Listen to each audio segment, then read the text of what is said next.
Assalamualaikum warahmatullahi wabarakatuh. Saya Rian Romadoni dari kelompok 5 Manajemen Operasional. Di sini saya akan menjelaskan pengertian perencanaan agregat. Sebelumnya, apa itu perencanaan agregat? Perencanaan agregat adalah proses merencanakan kapasitas produksi, tenaga kerja, dan persediaan dalam jangka menengah dengan tujuan mencapai hasil produksi yang optimal. Dalam perencanaan ini juga dipertimbangkan dan kendala yang ada. Rentan waktu yang umumnya digunakan dalam perencanaan agregat berkisar 3-18 bulan. Untuk memastikan bahwa permintaan dapat diestimasikan dan dipenuhi secara optimal, manajer operasi perlu melakukan langkah-langkah tertentu. Satu langkah penting dalam perencanaan agregat adalah menyesuaikan rata-rata produksi, penggunaan tenaga kerja, persediaan, dan lembur. Selain itu, manajer operasi juga harus mengestimasi permintaan masukan lainnya untuk menetapkan strategi yang optimal dalam penyusunan perencanaan agregat. Selanjutnya yaitu gambaran perencanaan agregat paling sederhana, yaitu meliputi 4 proses keputusan. Gambarnya bisa dilihat di PPT. Yang pertama, perkiraan untuk masa mendatang. Yang kedua, keadaan akhir pada masa akhir sebelumnya. Yang ketiga, keputusan untuk masa mendatang. Dan yang terakhir, yang nomor 4, biaya yang dilibatkan oleh keputusan. Di sini yang nomor 4 ada beberapa contoh, yaitu daftar gaji, hubungan kerja, pemecatan, pergantian, pembayaran lembur, dan pesanan yang bertumpuk. Dalam perencanaan agregat, keputusan dibuat berdasarkan jumlah karyawan, tingkat produksi, dan tingkat persediaan. Kondisi terakhir periode sebelumnya menjadi titik tolak periode sebelumnya. Sangat penting untuk mempertimbangkan berbagai biaya seperti gaji karyawan, perekrutan, PHK, perputaran lembur, persediaan, dan pesanan berlebihan. Selanjutnya, untuk mencapai perencanaan yang optimal diperlukan strategi yang tepat. Penentuan jumlah tenaga kerja banyak tergantung pada jumlah permintaan barang yang bisa bervariasi. Oleh karena itu, diperlukan strategi untuk menyesuaikan tingkat tenaga kerja. Dengan menggunakan mekanisme lembur, pemanfaatan tenaga kerja dapat dioptimalkan pada saat permintaan meningkat. Oleh karena itu, penyesuaian persediaan produk jadi juga penting untuk mengantisipasi fluktuasi permintaan. Nah, jadi perencanaan agregat lebih singkatnya adalah salah satu hal yang harus bisa dikuasai untuk melakukan proses manajemen dengan maksimal. Dalam sebuah perencanaan bisnis, sebuah perusahaan akan bisa menyelesaikan apa yang dirancang jika bisa memenuhi ekspektasi yang ditargetkan. Mungkin hanya itu yang bisa saya sampaikan tentang pengertian perencanaan agregat. Kurang lebihnya mohon maaf. Wassalamualaikum warahmatullahi wabarakatuh. Perkenalkan, nama saya Muhammad Nur Hedi. Di sini saya akan melanjutkan presentasi PPT dari Mas Doni yang kedua, yaitu saya akan menjelaskan ada 3 macam bagian ya. Yang pertama yaitu tentang fungsi perencanaan agregat. Yang pertama, yang kedua yaitu tujuan perencanaan agregat, yang terakhir yaitu parameter perencanaan agregat. Yang pertama yaitu fungsi perencanaan agregat. Beberapa fungsi perencanaan agregat yang dapat dijelaskan sebagai berikut, yaitu ada 7 macam ya. Yang pertama yaitu mencari strategi yang optimal bagi perusahaan untuk menghadapi permintaan yang berfluktuasi dengan tujuan mengurangi biaya produksi secara keseluruhan. Yang pertama yaitu perusahaan harus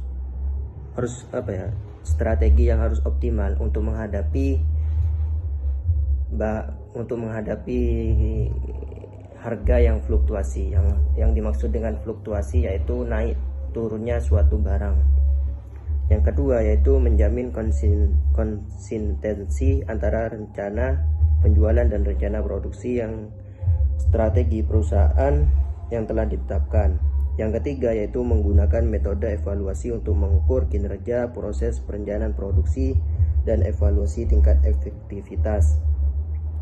Jadi untuk yang ketiga yaitu harus evaluasi terlebih dahulu agar suatu proses untuk menyediakan informasi tentang sejauh mana kegiatan yang telah ditentukan untuk dicapai agar kinerja yang kita tetapkan untuk apa yang kita harapkan. Untuk yang keempat, memastikan konsistensi antara kemampuan produksi dengan rencana produksi yang telah disusun serta melakukan penyesuaian bila diperlukan. Jadi yang keempat yaitu memastikan konsistensi antara kemampuan produksi dan rencana. Jadi yang keempat itu ada dua macam ya. Untuk yang kelima yaitu melakukan pemantauan terhadap hasil produksi yang sebenarnya dan membandingkan rencana produksi yang telah dibuat. Jadi yang kelima yaitu harus memantau apa yang kita produksi. Dan untuk yang kelima yaitu hasil sebenarnya itu seperti apa, dan juga harus membandingkan kekurangan dan kelebihannya seperti apa.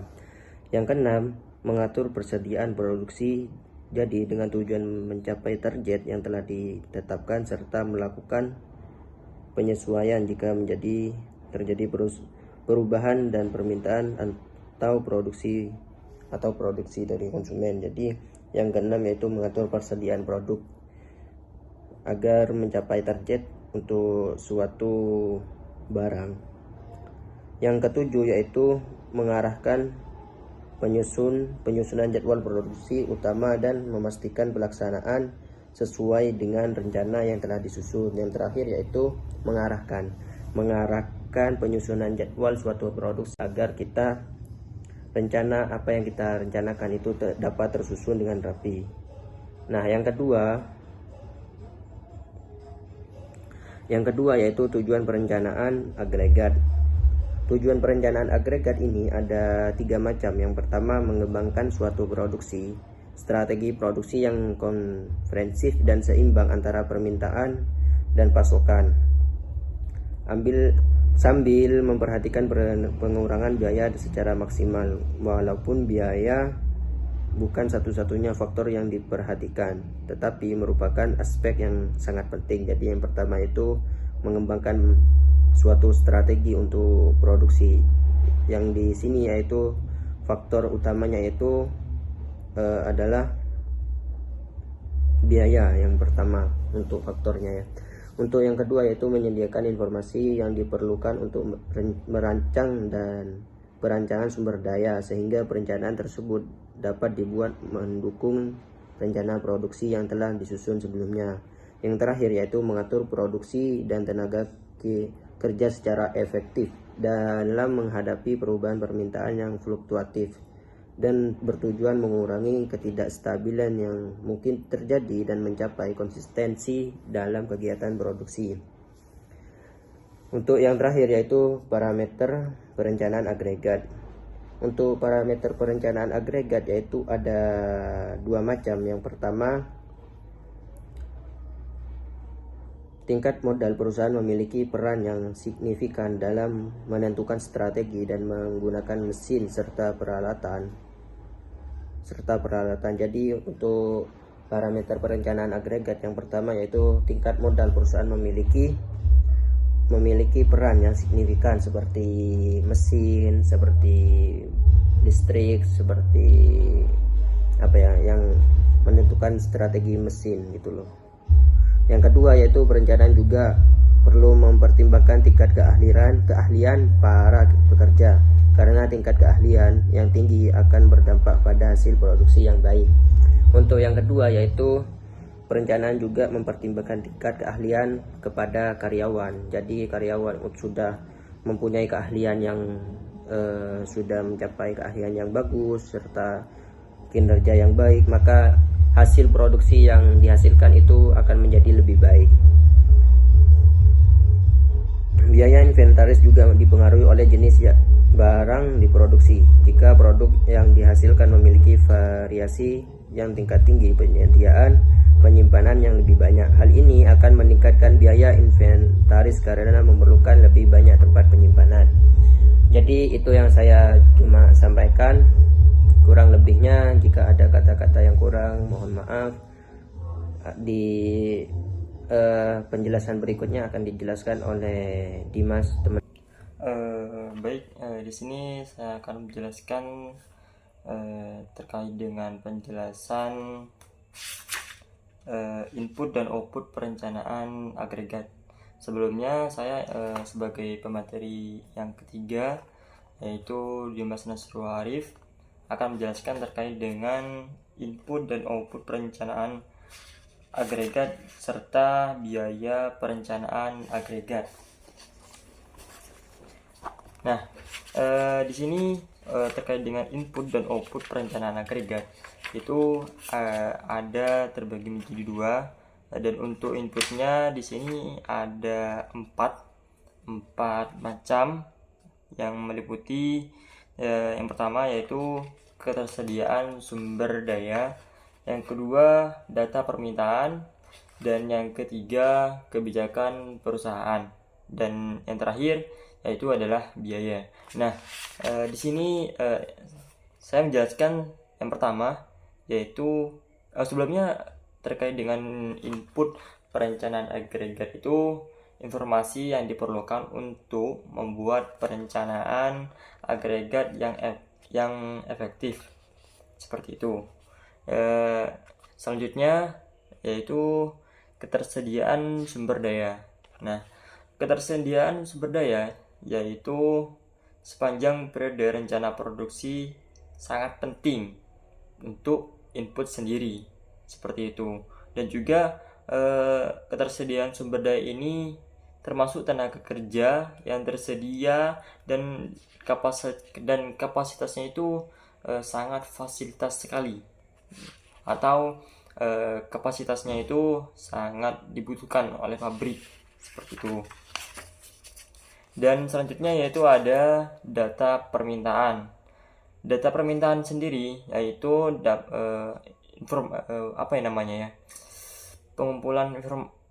pengumpulan informasi permintaan melalui proses peramalan dan pesanan yang kemudian dapat diinterpretasikan menjadi tingkat produksi yang diperlukan.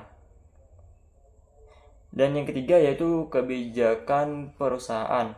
Apa sih kebijakan perusahaan? Kebijakan perusahaan yaitu adalah sebuah hubungan dengan perencanaan agregat, termasuk keputusan untuk melakukan subkontrak dengan perusahaan lain. Dengan perusahaan lain. Kebijakan ini dapat menimbulkan mengenai tingkat persediaan, kebijakan pemesanan ulang, dan juga keputusan terkait dengan lembur, seperti itu. Nah, yang terakhir yaitu adalah biaya. Biaya menggambarkan dan mempertimbangkan berbagai jenis biaya terkait dengan perencanaan agregat, seperti biaya penyimpanan persediaan, biaya pemesanan, biaya yang terkait dengan subkontrak, biaya lembur, dan biaya perubahan persediaan. Nah, informasi ini perusahaan dapat membuat perencanaan agregat yang efektif untuk mencapai tujuan mereka, termasuk pengendalian biaya, pengelolaan persediaan, dan memenuhi kebutuhan pelanggan dengan tingkat pelayanan yang optimal. Tuh. Lanjut yaitu adalah output perencanaan agregat. Sebelumnya terkait dengan input itu ada 4 macam, dan untuk outputnya ini menambah 1, yaitu ada 5 macam. Yang pertama yaitu minimalkan biaya total, proyeksi tingkat persediaan, minimalkan perubahan angkatan kerja dan produksi. Yang keempat, maksimalkan penggunaan unit produksi dan perlengkapan. yang terakhir yaitu output berupa jadwal produksi berbasis kelompok produk gitu. Nah, kita belajar yang pertama yaitu minimalkan biaya total. Fokus utama dalam perencanaan agregat adalah untuk mengoptimalkan pengeluaran total yang terkait dengan rencana yang telah disusun.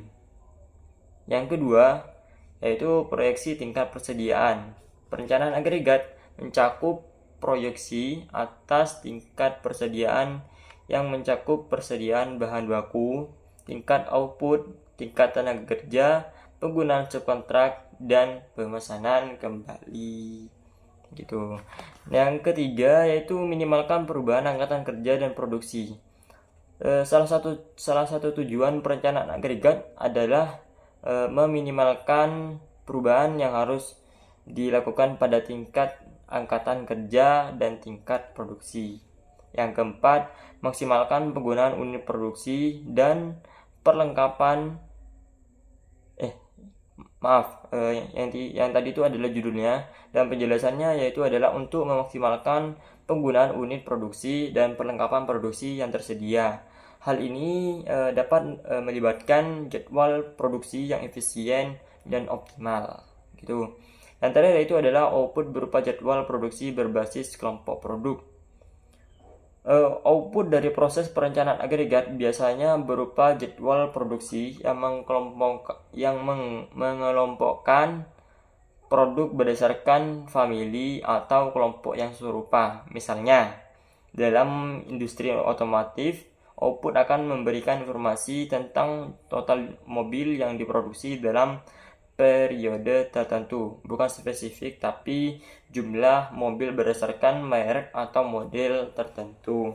Dengan demikian, perencanaan agregat bertujuan untuk mencapai efisiensi dalam produksi, mengoptimalkan penggunaan sumber daya, menghindari fluktuasi yang tidak diinginkan, dan memberikan jadwal produksi yang terarah untuk kelompok produk yang serupa.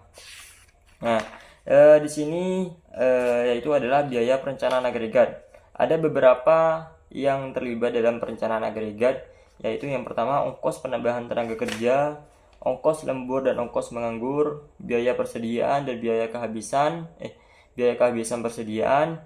Yang keempat adalah ongkos subkontrak.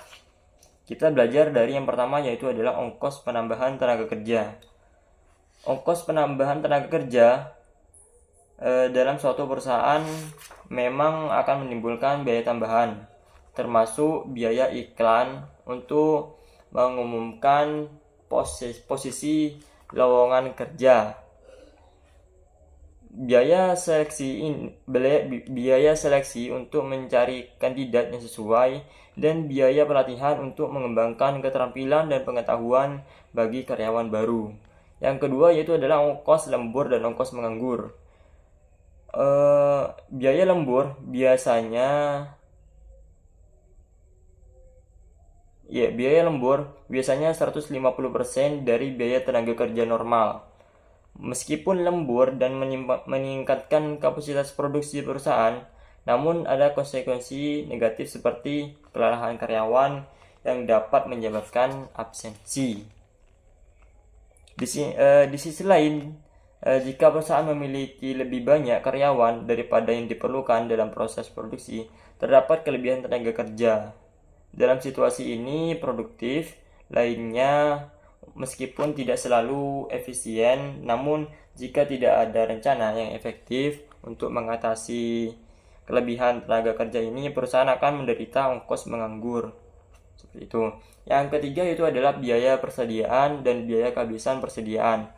Tugas dari tim pasukan adalah memproyeksikan peningkatan permintaan pada periode tertentu. Dalam hal ini terdapat dua jenis biaya yang terkait dengan persediaan, yaitu biaya persediaan dan biaya kekurangan persediaan. Nah, terakhir yaitu adalah ongkos subkontrak.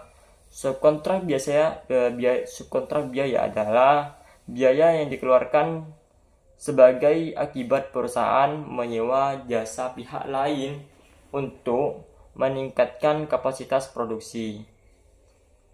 Ketika permintaan melebihi kapasitas normal, perusahaan biasanya melakukan outsourcing. Akibatnya perusahaan menanggung biaya outsourcing. Biaya outsourcing biasanya lebih mahal daripada manufaktur itu sendiri, dan ada risiko pengiriman barang ke kontraktor mungkin tertunda seperti itu. Mungkin itu saja yang dapat saya jelaskan terkait dengan penjelasan input dan output dan juga biaya perencanaan agregat. Jika ada kesalahan kata atau perbuatan yang tidak baik dari saya, mohon maaf sebesar-besarnya. Sekian dari saya. Assalamualaikum warahmatullahi wabarakatuh. Materi selanjutnya akan dijelaskan oleh teman saya, itu adalah Saudara Ilham. Baik, di sini saya akan menjelaskan tentang strategi perencanaan agregat. Dalam pengembangan perencanaan agregat terdapat beberapa strategi yang dapat diterapkan. Yang pertama yaitu perencanaan agregat secara murni. Di sini ada beberapa bagian. Yang pertama, memvariasikan tingkat persediaan, yaitu manajer dapat meningkatkan stok barang saat permintaan rendah untuk mengantisipasi lonjakan permintaan di masa mendatang. Yang kedua yaitu memvariasikan jam kerja, yaitu dalam strategi ini perusahaan mempertahankan jumlah karyawan yang konstan untuk mencapai tingkat produksi yang tetap, dan variasi utama hanya terjadi pada jumlah jam kerja. Yang ketiga yaitu mengubah jumlah tenaga kerja. Strategi ini melibatkan penyesuaian jumlah karyawan berdasarkan tingkat permintaan yang tinggi atau rendah. Yang keempat yaitu subkontrak. Outsourcing terdapat ketika permintaan melebihi kapasitas produksi perusahaan dan perusahaan memutuskan untuk menggunakan subkontraktor atau pihak ketiga untuk memproduksi barang atau memberikan layanan. Yang kelima yaitu pekerja paruh waktu. Jadi strategi ini seperti di toko, restoran, dan supermarket, pekerja paruh waktu sering digunakan untuk memenuhi kebutuhan yang memerlukan keterampilan rendah. Yang keenam, mempengaruhi permintaan. Strategi ini perusahaan berupaya menghadapi tantangan penurunan atau rendahnya permintaan dengan menggunakan berbagai metode pemasaran seperti iklan, diskon, promosi, dan lainnya. Sebagai contoh, perusahaan di industri penerbangan dan hotel seringkali memberikan potongan harga pada akhir pekan atau di periode di luar musim untuk menarik minat pelanggan. Yang ketujuh yaitu pemesanan terlambat selama periode permintaan tinggi. Jadi pesanan tertunda terjadi ketika perusahaan menerima pesanan dan pelanggan, tetapi tidak memiliki stok yang cukup untuk memenuhi pesanan tersebut saat ini. Untuk strategi yang kedua yaitu perencanaan agregat secara gabungan. Jadi ini beda sama yang pertama tadi strateginya. Jadi untuk strategi perencanaan agregat secara gabungan ini perencanaan agregat yang komprehensif seringkali melibatkan pengeluaran yang signifikan agar perusahaan dapat merencanakan secara holistik untuk mencapai hasil yang optimal. Gitu. Lanjut ke materi metode perencanaan agregat. Yang pertama yaitu metode heuristik atau trial and error. sering juga dikenal sebagai metode pembuatan grafik dan diagram. Beberapa contoh metode heuristik adalah sebagai berikut.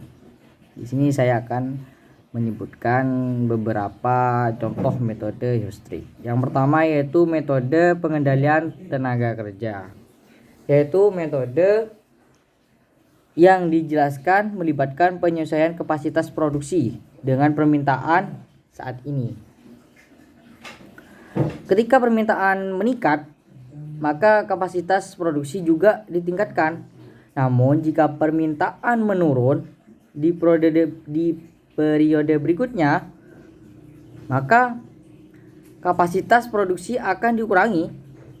Dengan demikian, metode ini memastikan bahwa jumlah produksi sesuai dengan permintaan yang ada.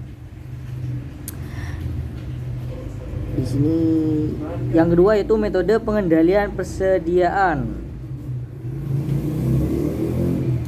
yaitu upaya yang dilakukan oleh perusahaan untuk memastikan pengiriman barang yang diperlukan dalam proses produksi berjalan dengan optimal, sehingga memastikan kelancaran proses produksi dan mengurangi risiko yang mungkin timbul seperti kurangnya barang.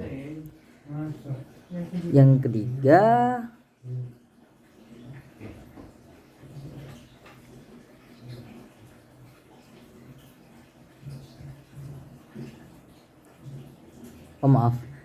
jadi metode heuristik ini ada dua macam.